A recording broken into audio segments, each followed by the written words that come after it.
before you die.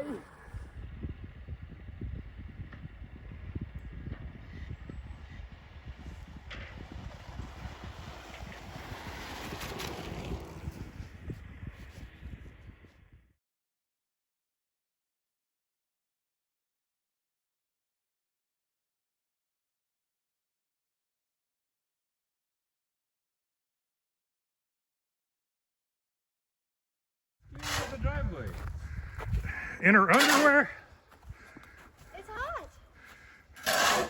Okay. You don't have a pair, period, if you don't strip them bottoms off also and keep going.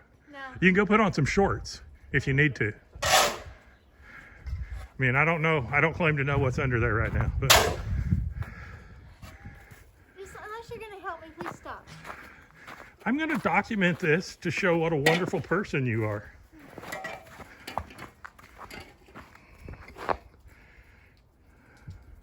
Here's the snow pile. I think it's taller than Owen and his car. That's about this far from your mailbox. That is a CrossFit farmer girl right there.